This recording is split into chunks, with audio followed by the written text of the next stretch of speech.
And that's how it begins, with the door closing. Yes. We are doing Prodigy Stats, that's Staten Island edition today. And let me just make sure, oh yes, my mic is on. I want to make sure that my mic is on as it is. Yes, But, what an interesting day. An interesting day indeed. Yes. All those predictions came true. Of course, look, guys, this is why you should be watching us all the time, because we call the market. Today, the Fed said what we've been saying for 3 months, and all the predictions and everything. I said this back in August, that they would be cutting rates, and if I'm on the mark, the first rate cut will be in March. So today, Chairman Powell came in and said, Fed Chair Powell came in and said that they've sufficiently, there is no agreement. Let me just put this in layman's terms. There was no agreement on where they wanted rates to go. But when I tell you this, based on our housing data, I could see why. I could see why they were going to push the button soon, because that's another report, and I'm sure that there's all sorts of news going around about. I think there was a report in the Staten Island Advance today. Yes. And which there's some nuance to this, so let's not jump off a cliff. But let's just say, yeah, we don't want people jumping. It's expected. It's nothing that I can say. I've said it for 2 years. I've said that you just can't have accelerating markets at the rate that they were going. And this is a natural progression of the real estate market. It was necessary, and I think the Fed did the best they could. And today they kind of threw their hands up and says, you know what, we got to reverse course on the Fed rate. So not only did they announce today, and if you're watching Wall Street, I mean, geez, Wall Street really had some fun today, because they really showed their hand, and I don't think to the degree that they were showing their hand that the way the news came down. So they kind of played it kind of hawkishly. I mean, Fed Chairman Powell kind of played it hawkishly, like in the news, played down a lot of the impacts of like inflation. Mm-hmm. And I think that with the slowdown that we're seeing, I think the pressure was on, because there was going to come a point where there's a tipping point to this. So meaning the market was it's very close. There's too many, unfortunately, the United States is in quite a bit of debt. Personal, government, personal debt, credit cards, like we did in the summer, credit card debt was at under $1 trillion in August. It is upwards of $1.9 trillion in credit card debt. I can't even imagine that number. Imagine it. That's the problem is, and I'll tell you, because I think people don't realize that. And that's why borrowed money on credit cards is unearned money at a cost. That's why people find it. They say it's difficult. It's a difficult time. I think people pressure seeks its own level. So I think a lot of it has to do with the way people have lived the last 4 years. There's a certain way of lifestyle usage of money. There's a lot of it out there, and we can live a certain way. And, your generation for sure. It's and I tell my son this all the time, it's not as simple. It's been an easy go. And I think that's the problem with the money situation, and that's the problem with inflation. But the problem is the Fed had to pivot, and I said this. If you check out our prior live, you've been watching this, we called it on the money. And each time we knew the rate increases, and I knew the last three reports they were going to announce rate cuts because the banking situation, whether they want to tell you or not, they're missing this point. The situation with the banks is they're undercapitalized. And I think, the fear is that if there's a broad recession, and so there's two things in the economy that I think they were particularly concerned with was auto loan defaults and credit card defaults. Auto loan defaults really skyrocketed. And so there's cracks. And before they became fissures, they were going to reverse course here. And fortunately, I think they came to their senses because they had to. They had to come to their senses on rates, on making these rate cuts because last year, if you remember, we had the SVB Bank, we had Signature Bank. These banks are capitalized or they're secured, their deposits are secured by treasuries. Treasuries have collapsed, not collapsed, the value collapsed in that's held in reserves at the bank. And this is what the bank is holding as far as like keeping your money liquid.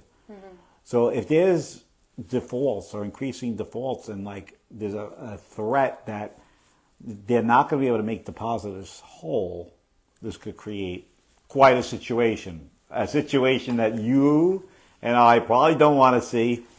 And they are moving, I think they're moving pretty aggressively back in the other direction because I think based on our report here, you're going to see why. Yeah. You're going to see why. This is not a fun time for a lot of people who are, for a lot of things. I mean, real estate specifically, the 8% rate has really did a ding. I mean, there is no doubt about it. Let's call it for what it is. It did a ding. It's odd, but I'm not going to tell you I knew it was just a matter of when. It was just a matter of when at this point. Yeah, I don't know. You're pretty new to this, so yeah. It's just it was a matter of when. So and I think this report, and I said it was coming. I said a couple of months it's coming. You're going to see the numbers, the impact slowly show, and the next 3 months you're going to see numbers that will probably wow you. I mean, as far as like. We basically, as of this report, you're going to be going over some questions, and I think as of this report, the one thing that hasn't changed, which has kept the markets, prices have not come down. And that's, if everything, all things being equal, which makes this the whole entire system and knowing economics of scale, you have to realize that this has become like a real, for people, it's like become a real misunderstanding on economic data because there's nothing about this would be considered a seller's market. And I even think some other questions that were formed we went over. It's like, is it a seller's market? And the answer is simply, historically, it's never happened. This has not happened historically. You've never had increasing prices and decreasing inventory at this kind of rate. This is structurally it's not correct. So that's what's always alarming to me is that we look at the structure of how markets move. This is not typical of that structure. So we've kind of broken structure with the way markets typically move. So let's get into those numbers, Keri. I know you have a few of them for me. Yes, I do. I'm going to start off with the average days on market. Yep, They are at 75 days. Year over year, has increased about 21%. And we know why they've increased, right? I mean, we kind of get an idea of why look, they're going to take, so I'm going to get you the context of this in a minute because last February we did the report, it was at 101 days. So it's still below. Last year there was a bump up in rates. If nobody remembers, there was around this time, similar, rates were starting to come down a little bit sooner than they are now, but they did come down. So for all the home buyers that are out there, this what the Fed did today does not put you in a very good position to expect prices to come down. So I really think the Fed is pushing for a soft landing. I mean, there may be some fallout in the short term. So like I don't think like when you change rates, there's a curve to this. So it's like that's why I think they were a little bit more aggressive in announcing them because I think they saw what was coming. There was a tsunami of stuff that was like waiting to fall. And I pay attention to a lot of people across the country and watch data from around. Just you have to get a street beat. So I call it street beat people who are working on the street level who actually tell you what's going on. Don't fall asleep on me, Keri. I need my second coffee. Your second? We drink coffee in here like it's going out of style. Yeah. We need our own IV coffee. No, for real. We're gonna have to give you give it to you in an injection. Okay. But the big thing is that we've witnessed a 25% increase in 26% year on year in time on the market, right? 20%. 21%. Yeah. 21% increase. So your days on the market have increased, totally expected. Nothing out of the ordinary there, expected in this market. So when we say it's a seller's market, it is in prices when they do sell. And that's going to be the next question is when they do sell. You're not getting, so many people are not in the affordable range. I thought the last report said that it's like less than 6% of all Americans could actually afford a house right now based on their current income. Oh my God.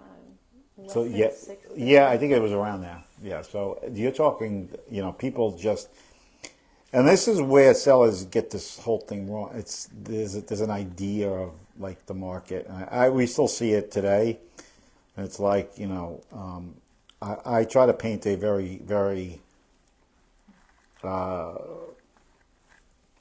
very real picture for people who are doing this because you have to do it. You're gonna have to look at this and say, if a house is starts falling out of the range of where it's just not simply if you don't have a first-time home buyer pool, you're not, especially now, it's going to be very difficult. It's too difficult for people to afford it at these rates. Mm-hmm. But you're basically, there are very few first-time home buyers. We've dealt with a few of them. A lot of times their income is coming up short for anything that's being priced right now.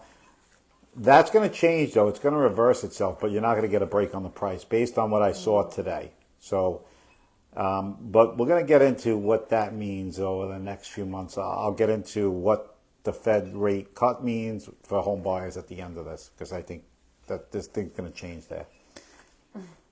Bigly. You know a lot, so. Well, I think I know a lot. I think I don't know if I know everything that I should know, because Lord knows this is trying to decode hieroglyphics. It's tough right now to read data and understand like what the hell is actually going on with the data, because so much of this stuff, and like I said, I've done this for this is on 14 years of doing stats. Mm-hmm. So I definitely really that's why probably being able to predict things a little bit better has been, and if you're watching these lives, you can go back. We predicted everything. Mm-hmm. That's including the rate cuts. We knew they were coming. It's all you could check out. You could check out our old lives on YouTube. Yes. And you could, I think Yahon is going to put together a clip of all the predictions that came out for 2023. That would be a good idea. So she actually going to get the quotes and actually show how we predicted each one of these phases. Yeah. Of the real estate market. That would be a good. Yeah, it's a lot of footage to go through, but it's there. So what's next? What do we have next? Next, I'm going to tell you the month's inventory. Yes. That's up 28% month over month. So this is where the softness is showing, okay? So months inventory has increased.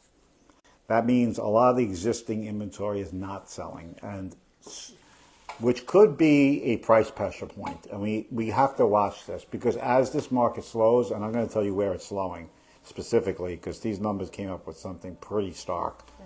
And we'll talk about that in a second. But inventory numbers, the month's inventory number is creeping up.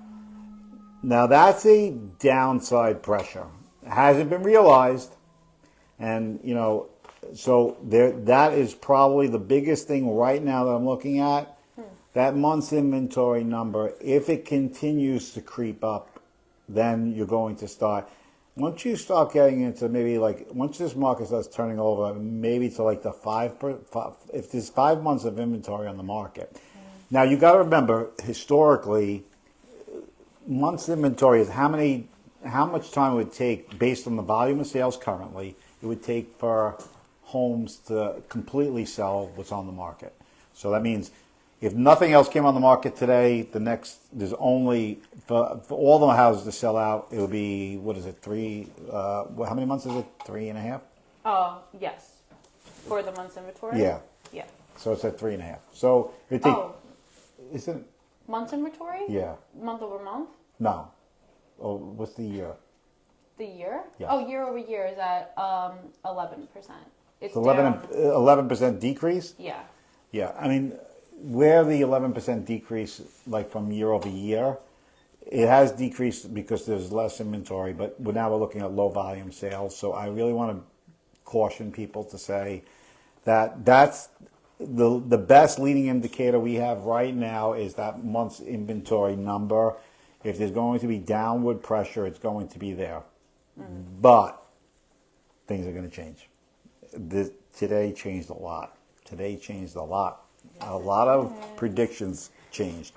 Not a lot of things that, if my predictions had come out right, I think that's where it's going to get a little bit challenging. To the next few months are going to be again a challenge for home buyers. But I'll get into that in a minute. But there is if things don't recover in the economy right now, like if we don't see like that bounce, you're going to see inventory numbers weigh on price. That's where I think we're going to have the issue right now is inventory numbers going to weigh on price, because I think that's key here. I want to make that clear. This is a leading indicator. Months inventory is a very good leading indicator of the current market conditions and what it may look like a couple of months from now. There's another more stark indicator of that. We'll talk about that in a second. Yes. So Go ahead. So what do we have next? Next, we have pending listings, because this number blew me away when I saw it. Yeah. Month over month difference, it's down 32%. Okay. So, everybody who read the advance says 32% decrease in pending sales. Yes. Month. By every stretch of the imagination, just so you know, I've been in this business 18 years. I've never seen that happen. Ever. So there's a lot of pain for people in the real estate business. 32. So 1/3 of the real estate market is basically last year that was going to be pending is basically wiped out. So that is just huge. That is big. That's a big number, 32. I've never seen it. Yeah. And but you get this. I didn't have to see it because you get this eerie feeling. There's a feeling out there that's just, it's not. I can't explain it. It's like a bad movie. Or no, a bad haunted house.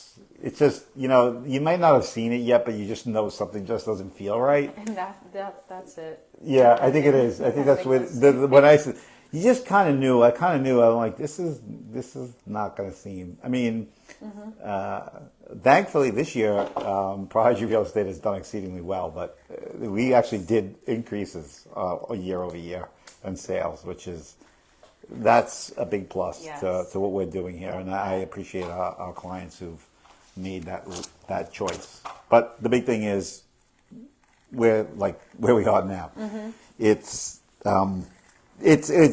look. I'm not going to tell you that that's not notable. And if you are like in the market, we would, by every stretch, 32% decline in pendings. That's not something that's typical for real estate to begin with, but that's significant. And if that's happening across the country, I know why the Fed did what they did today. Mm-hmm. That would be a real problem. Yeah. If that's the numbers, and they're going to know a little bit in ahead of this whether we're really getting to that critical juncture. That's too, whether you have inflation or not. That's a significant. But we're going to see the New Jersey stats, Yeah. probably next week. Yeah. But that's significant. It's shockingly significant that I'm almost like, whoa. Mm-hmm. Yeah, it's when you see a 32% in a span of a month, it's not. Yeah. I've never seen it. So that shows you the impact of what 8% rates look like. So if you're out there selling and you're just not getting much activity, we don't have to look much past this year because this is significant. Yeah. That's a significant. Even the new listings are down 27%, and sold listings are down 24%. So everything's month over month. Yeah, month over month for. The trailing indicator is prices. I've said this before. If you're looking at prices and you're pricing this out, the mistake is that the culmination of these numbers. So all the leading indicators, meaning sale price, what the median sold price was, is a trailing indicator of a market. And I'm going to tell you that's the reason for the Fed pivot today. There's no doubt about it. And the fact that they came out so...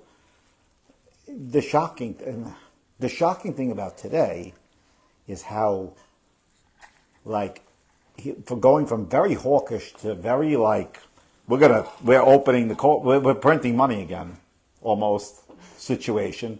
Mm-hmm. That somebody rang some alarm bells somewhere. That's the only way I could put it. It's like, and I guess as these numbers come in, I mean, they probably get a few things ahead of us. And, the stupid part about this, and I've talked about the knee-jerk thing, we'll play that in the end of the year clips. All the times you say knee-jerk? Well, I think there was one specifically, like the knee-jerk. This is a problem. And this is a problem with reactive, overreactive,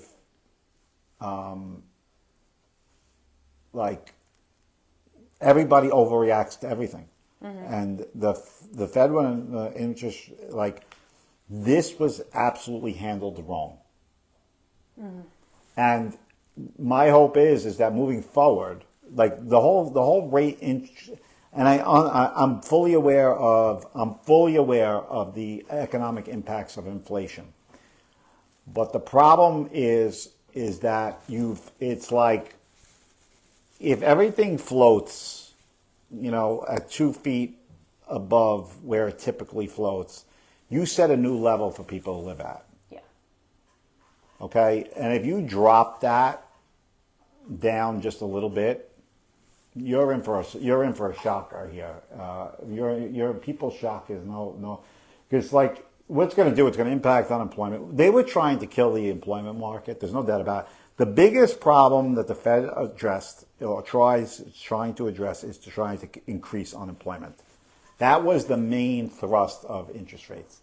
There's a whole bunch of stupid policies around a whole bunch of things like that. But I mean, this is a knee jerk in the wrong direction. And the question is we're going to watch this play out. I think the danger here with this stuff is if they pull this back into now they're going to correct, they're going to reverse more, they're going to reverse rates, which is going to affect mortgages. But if they reverse it, I mean, what's going to happen with that? Where are we going to, is it going to be too much too late? And then you have a whole series of layoffs coming up in the next quarter? I don't know. Yeah, I mean, that could be, I mean, I've read some things that are not so good there, and like some companies are already beginning the process. This probably averted some, there's a big sigh of relief, I think, for a lot of people today. I mean, because I think what was coming, I did not like. I had a, they were marching into some dangerous territory with these rates, and the way they did it was absolutely, they should have petered these in slowly, and they got way over aggressive quickly, and it, based on where the country's debt is, it's just, you could tip this over fast. And once it tips over, you don't get an opportunity to tip it back. If you look at 2008, this is a perfect example of lack of understanding what markets are going to do. Like nobody was paying attention at the regulatory level, and it just got way out of hand, even though news. Hopefully, I think the only good thing is that I think they've hedged their bets here. So I think this should improve things, not rapidly, but slowly back. But we have to see. I mean, my hope is that they didn't do the damage that they wanted to do. I think as long as the employment situation stays intact, no matter. But there is a canary in the coal mine even on this, and like we'll sum that up at the end. So what's the next thing? The next thing. That was probably the highlight of this report. The pending sales down 30. Yeah. 32. 32% in just 1 month.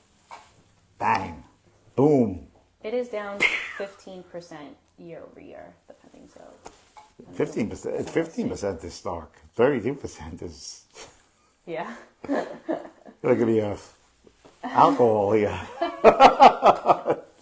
Yeah, I mean that's whoa. Yeah, that's one of those moments. Like, am I reading that? Yes, 32%.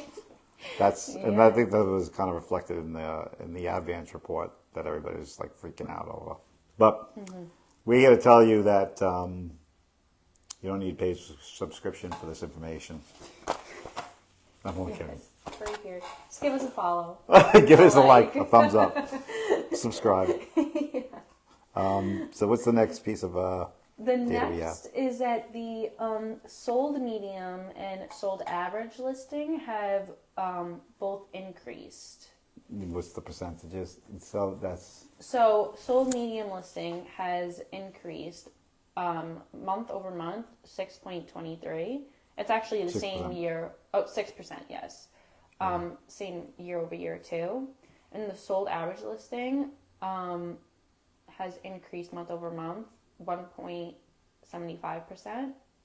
And year over year it's increased 5.5%. Okay, so again, as these trailing indicators, so 5.5% on the average sale price, median average sale price.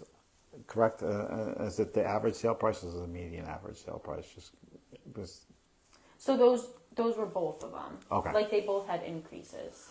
So again, two trailing indicators of the market, which is the market's frozen up, and like don't get me wrong, sellers. This is not 2008.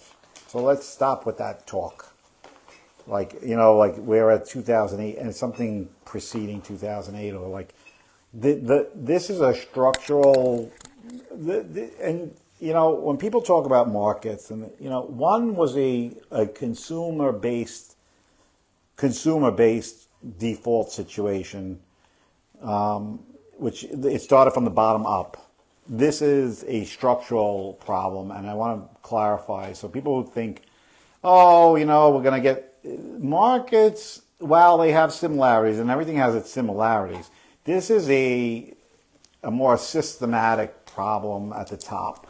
So this is a top-down situation when it comes to real estate markets. So why prices continue to increase and why is that the fundamentals at the consumer level have held intact. Now, I mean, the only thing that would be the kind of tipping point to that would be is unemployment numbers increased and mortgages started to fail, which I'm going to tell you why this report came out the way it did. Let's call it for what it is. Why they're going to cut rates is because of this. And I'm going to say it. I'm going to put it out there. There was no doubt about it.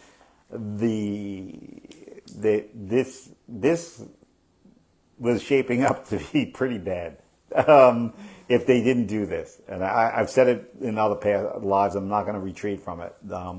It was going to get dicey, and because just the levels of debt that people are carrying, the banks do not have the solvency. This is a whole bunch of things. But let's leave that for the end. I mean, there's a bunch of things we're going to be looking for. I could just, because it's just that it's frustrating. It really is. It's like, I spend a lot of time on this stuff, and it's just, people, and there's too many other motivations other than giving people like the truth about what the situations are. And I think that a lot of this has been brought about by just trying to, put a silk hat on the pig. Things. This is the way the policy decisions are being made like this. And, unfortunately, it's not an appetite most people typically want to take because it's just they feel upset about it, and that's understandable. But you can't have price appreciation above wage growth.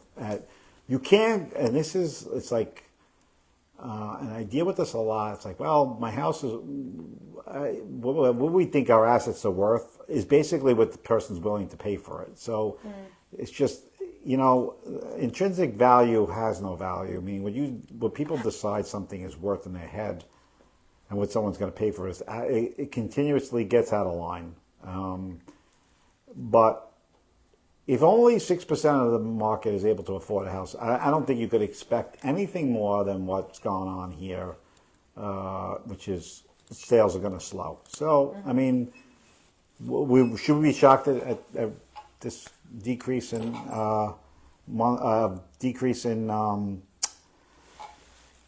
pending sales? No, but it's the numbers on that side keep going up. They've kept going up on the houses that have closed. But the leading indicators, folks, if it was to remain this way, it wouldn't stay this way. So I think don't fool yourself here. We were at the cliff. Not a cliff of a complete, turnaround in far as. The only thing would be is if job situation eroded, this could get ugly quickly. And I think that's the reason of the Fed decision today. No doubt about it. Now, I mean, looking at these numbers, why they came out so aggressively in the other direction. Knee jerks. Like I said, throw it right back in reverse. It's just they don't have no patience for anything. It's all about the headline. That's why we're here. Yeah. They want to make the headline. It's like, let's do something really ridiculously stupid. And let's go backwards on the stupidity. And of course, it's just, the problem is, as I've said this before, this is part of the policy decisions that are made to jerk. It's just knee-jerking stuff. It's like, here, we're pretty much lay people here, and we're calling the shots. We're saying, everything that's predicted, if you were an analyst, you'd know what the hell you're doing. I would tell you, I'm looking for a job as a Fed chair. Anybody want to take me? I was just going to say. I'm only kidding. Be there. But there's a problem coming up with this too. So is that all we have as far as the data? Yeah, the last thing I was going to say was sale to list price stayed the same month over month. There was no change in that. No change. No. Which is probably, all things being equal, there's an equilibrium here. There's definitely an equilibrium set up. So I do think that barring anything else, that month's inventory creeping up slowly, if it continues to creep up, there's going to be a downside pressure. We need to watch out for that. So let's get into what's going to happen. with the Fed stuff. Let's call it for what it is right now. Their reversal is because of the numbers probably we likely just read. When you have pending sales go down 30%, at least in this market, I can't imagine it necessarily bouncing greatly in different places. It's probably worse in other places, actually. Some markets, there's going to be some downturns in some markets. There's no doubt about it. I think we talked about the Airbnb situation in certain places. This could be. I just checked out Naples, Florida. Your parents bought in Naples? No, not Thank Naples. God. Naples is actually experiencing, and this is the problem with easy money, speculation on real estate for Airbnbs. That everybody's going to make a killing. You can't make money. There comes a point where money can't just make money, and I think and I think we've become a little bit drunk on the idea, especially with so much free floating money out there, that there's so much of this available. Like there's so much that money for money's sake makes money. That even that has to be brought about by a fundamental idea that money has to be productive, and if there's no productivity behind money, it's just inflated, and that's why you have the situation you have now. Is that money for money's sake is not necessarily a thing, and I think as far as like what's happened since the COVID time when so much free money was around, is that the idea that you can make money because it's just floating so freely with money you have is actually going to work. It's just, and that's why we're here. That's why we're talking about inflation. That's why we're talking, when you borrow $1 trillion in credit card debt, that's paying people's wages years in advance of actually making them. So, when you borrow on credit, you're borrowing on credit is your labor, and it's all based on this, your labor being borrowed for the future. So it means you have to work into the future to pay yesterday's thing. Yes. So I want it now, but the problem is when you do that, we've gotten to the point where the labor part of it, it has to meet. You can't just, and that's we've gotten drunk on this idea that you could keep borrowing out your future without actually being productive about what that has to be. And that's why we're having inflation, because you got to remember, if you want things in advance of actually being able to physically produce them, you're going to create inflation. That's how inflation's created. It's just there's more money than there is available productivity. And that's, my microeconomics professor was a genius. I didn't realize how much of a genius he was in today. But it's really a science. And I think when you look at the problem, and I think what the Fed is seeing is what we're seeing today, it's the inflation. And I think there is some indications here that inflation will not go away. I think the Fed has put up almost a white flag here and said, this is kind of the new norm.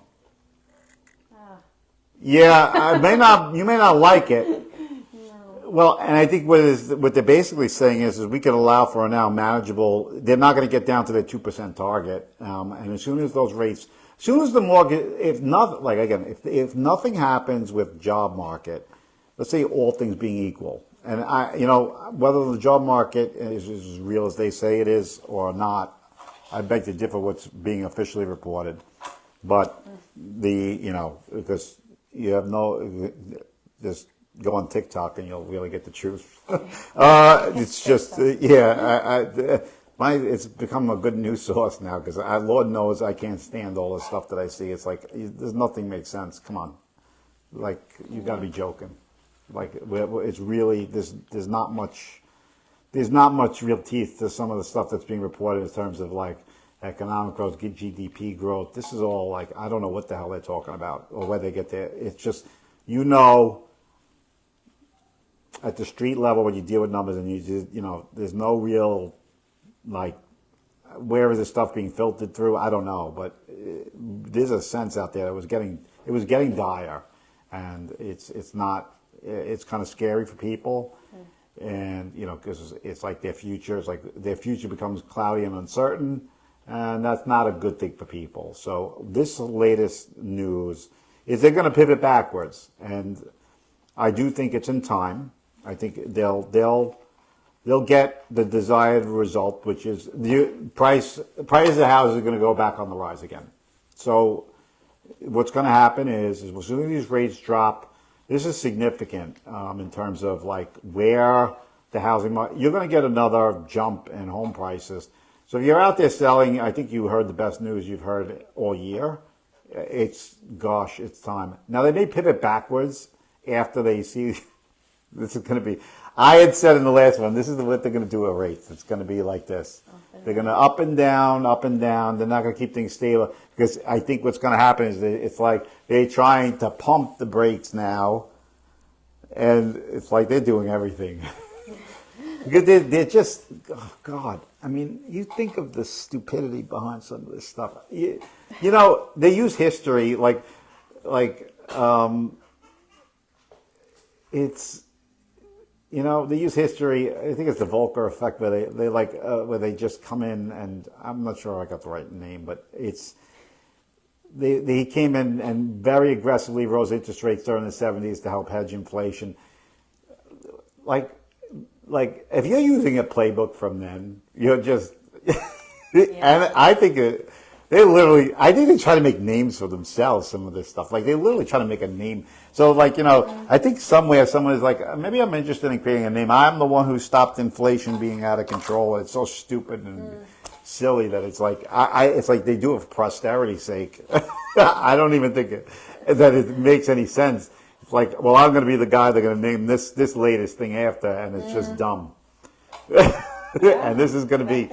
But I mean, it impacts. I mean, you're a young person, and and it impacts them, and that's where you have to look at people's future get compromised on stuff like this, and we have to look at that and say, hey, sometimes you got to hear a bit of bad news, and sometimes things need to. But this was going to be full on. Somebody probably got in someone's ear recently and says, if you don't do something by next week, you're going to have a full-on market dump, and you are not going to get out of the death spiral. It's like a plane losing its tail rudder. Yeah. It will just float around without a tail rudder, and I think it was getting to that close. These numbers we talked about, 32% decline in pending sales off the freaking charts. If I could use all the language, I would, but it's off the charts. It's not something that you want to see. And it's not fundamentally sound to see something like that, and it's got to be looked at. If it's happening across the country, you're talking about a substantial part of the American GDP.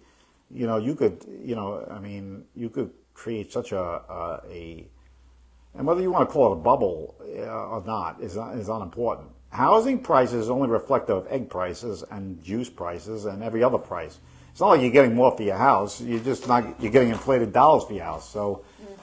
But wage inflation was something that they were trying to address. That was the main thing. They were pushing for the unemployment thing, but they can't. They couldn't do it because if people start defaulting, I don't think, like I said in the other report, there'll be a liquidity problem, and that's where they had to jump in at this. And that's where I think a collective sigh of relief was made today. I'm not saying it's out of the woods. What I'm saying is that the idea of a very hefty inflation was reversed today, but inflation will continue. I mean, that's going to be, that'll be the new, and at some point, I mean, how that's going to be addressed, the fact that he came out and says there's going to be 3 rate decreases, that was not expected at all. That was left field today. That was shocking news. Yeah. And it was brought on by a shocking revelation from somebody. I don't know what was going on, but somebody says, you not only have to say, oh, we're only going to try this once, to announce 3 rate cuts in advance of them happening is significant. They wanted to send the thing to the market that was full on and go. But it's going to, but they're compromising on the inflation thing. So you will get The inflation thing, it could accelerate once again based on this. It could. I'm not saying 100%, but it could. And I think people need to be weary of the fact that things are going to cost more. I'm not saying that this is going to be a perfect situation. The thing that I will say is if they can catch some things where, like, if they feel like they've slowed it down where, like, wages could catch up to inflation, I think that's where I think nobody's making more or paying more. The stuff in your pocket is just changing numbers. Yeah. It's not like, it's not your ability, but it was getting out of line. Because when you use credit cards, when a person uses it, and I say this, when you have $1 trillion in credit cards, you're paying it forward. That's labor that hasn't been achieved yet. Mm-hmm. You still have to. You're borrowing labor. When you go, and I'm going to remind young people of this, younger people, it's like when you put your charge card in, just think of the hours you need to work. So you have to work that hour and 25% more than that hour because you pay interest. Because the only way you could obtain is either work more, sell something. You could work more, sell something. That's the only way to achieve it. Because it's not like you're basically advancing your wages forward. That's why it feels like you're not catching up. Because everybody's playing, how do you say? Your friend likes a sweater, you got to get the sweater. Everybody's got to get the sweater. And everybody's forwarding their money forward. And then it's like you go on this rampant chase of money. So it's like everybody's pushing, and realizing that it's just what you're doing is actually you're inflating the cost of things because when you're borrowing for products, yeah, that makes sense. You're just pushing your money forward. And what happens is, of course, the prices go up because you're getting people who demand that product before they actually work to earn the product. And you can only do that so often before it gets out of hand. And that's why you have inflation at the rate you have it. But it can be slowed down, and I think maybe a little shock here isn't the worst thing in the world if we get through this little dip that we experienced. I think it's something we need to watch. But you have to, if you're selling, it's very good news. I think that now it's going to be full on in the spring. It's going to be a full on spring market. I think once those rates, 3 rate cuts. By the time you get to March, I wouldn't be surprised if rates go into the high 5s. The number, I say the magic number is about 6 point. I'm looking at past data. Once that rate gets to about 6.3, it starts. That's when the run starts. I went through historical data and I looked at some things. If that rate gets to 6.3, the mortgage rate gets to 6.3, rates will, and if it consistently goes down from there, prices will accelerate quickly. My hope here is that doesn't happen but you have a lot of people waiting on the sidelines. So it's like, I don't know. It's tricky. It's a slope that's very tricky to navigate. And I can't say it's going to feel better for sure. So for most people, it'll be like, things are going back to normal. I may feel a little poorer, but it's not as poor as I can be if I'm not working. So you got to take your mixed blessings. And it's like, because that was going to happen. I read somewhere it was like, there was going to be there were companies ready to chop off 50% of staff, big companies too. But it's a risk-on environment now. And Wall Street told you that. If you haven't looked at those numbers, boy, it was fun. I'm going to say there's too much uncertainty in all markets. Yeah, that's correct. There is a lot of uncertainty, and I appreciate the question. Uncertainty is definitely the word of the day. The amount of debt people are carrying personally is starting to it's weighing on people's finances, no doubt about it. And with these rates being what they are, defaults, just so you know, defaults have gone up significantly in automobiles. I think Ford's EV units, I read a report on Ford EVs that they are billions in losses on electric vehicles. Who the heck is going to, these things are like this, $60,000. And when you think Ford, you don't think $60,000. No. Why are they going to afford an electric car for $60,000 with a $20,000 battery recharge at 7 years? It's like, oh my goodness, it's like a problem. But yes, there's a lot of uncertainty, and I appreciate the question because I think that is the way people are feeling, uncertain, and there's no doubt about it. It's not the, it's not the easiest. It hasn't been the easiest time for people. We understand that, and I think what you want to look at is what happened today. I think that is a risk-on environment again, which you may see a few more bubbles here and there. So we're going to get back on the frying pan a bit with money. So it'll be a little bit more easy money. Hopefully they hedge back on that. So we'll go. That's my Apple receipt. But that's where we're on. So risk on environment has returned. So all those crypto people are absolutely there. It's got to be. I saw Bitcoin as soon as the announcement came. Like Bitcoin went through the roof. It's one of those risk-on assets. Well, I mean, it's considered to be an inflationary hedge. The news. Let's not get ahead of ourselves. You're going to see some bounces and some turbulence as people overbuy, and then these markets they'll gyrate a little bit on the news. So. But I fully expect a decent recovery of home sales come March. The Ides of March. Ides of March. Yeah, the Ides of March. My favorite term. Yes. It's where it's the stormy season. So I always say March is always a stormy season. You'll get your first rate cut in March. It hasn't been officially announced. I said it 3 months ago.